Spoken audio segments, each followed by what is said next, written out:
dirons que la population de la commune de la Kenya n'est pas seulement constituée des gens qui ne savent pas réfléchir ou qui n'ont pas cette capacité de faire un esprit critique, mais aussi cette population est constituée de ceux-là qui ont des capacités nécessaires à pouvoir ressortir un esprit critique sur un fait et qui peuvent être aussi intelligents, plus que les autres qui se retrouvent dans une autre commune que celle de la Kenya.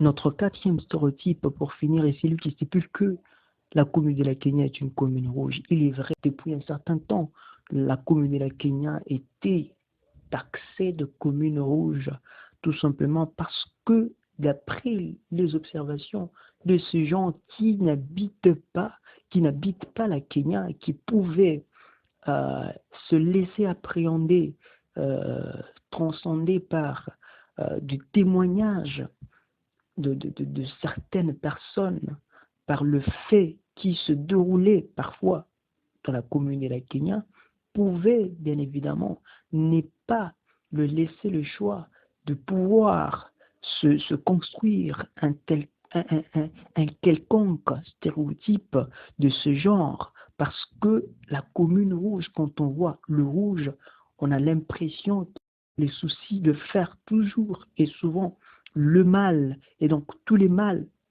n'existent toujours à la Kenya. Et voilà un peu ce que vous pouvez retenir du stéréotype à partir de quelques exemples qu'on a pu ressortir de la commune de la Kenya. Merci de nous avoir suivis.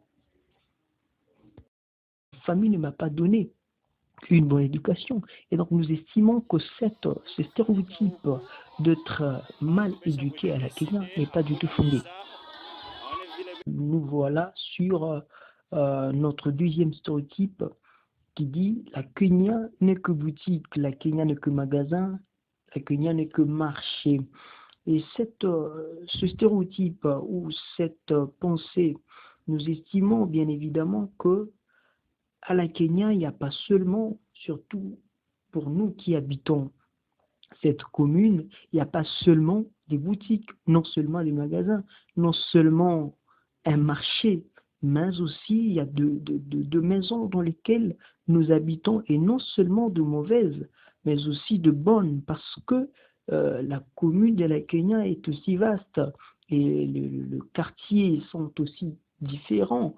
Bien entendu, nous pouvons avoir de ce quartier où il y a de mauvaises maisons, de mauvaise architecture, et donc il y a aussi de maisons qui sont bien construites.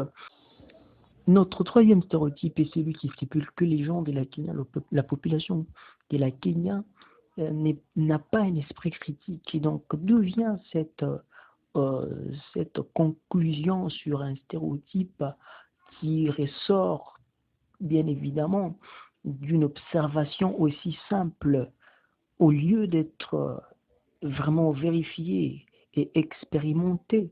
Et donc nous dirons que la population de la commune de la Kenya n'est pas seulement constituée des gens qui ne savent pas réfléchir ou qui n'ont pas. Bonjour à tous, aujourd'hui nous allons vous parler de quelques stéréotypes que les gens ont sur la commune de la Kenya et bien qui n'y habitent pas. Donc pour commencer, il est important de faire un aperçu sur ce que c'est un stéréotype. C'est quoi donc un stéréotype? Un stéréotype désigne une image, une pensée qui est habituellement admise et véhiculée d'un sujet dans un cadre de référence donné. Et voilà de manière littérale ce que c'est un stéréotype. Et donc d'après les observations de ces gens qui n'habitent pas à la Kenya, ils ressortent quelques stéréotypes et et quant à nous, nous allons ressortir à peu près quelques stéréotypes et nous numérotons déjà quatre d'après les observations de ces gens qui n'y habitent pas la commune de la Kenya. Et donc, premièrement, nous parlons déjà, ces gens peuvent prétendre dire que à la Kenya, on est mal éduqué. Et voilà, nous estimons que cette pensée n'est pas du tout fondée parce que tout d'abord, il faudra savoir que l'éducation elle-même est liée à la famille dans laquelle nous venons déjà directement. Automatiquement, quand nous venons dans la famille, nous recevons déjà une certaine éducation, bien entendu, avant d'aller déjà dans nos écoles où nous pouvons étudier. Et donc, il peut se faire que nous sommes à la Kenya et nous sommes bien formés, tout simplement, nous sommes bien éduqués parce que la famille nous a instruits. Et donc, tout comme ça peut être le contraire, je peux habiter au Golfe, en ville, mais la famille ne m'a pas donné une bonne éducation. Et donc, nous estimons que ce stéréotype d'être mal éduqué à la Kenya n'est pas du tout fondé. Nous voilà sur notre deuxième stéréotype qui dit la Kenya n'est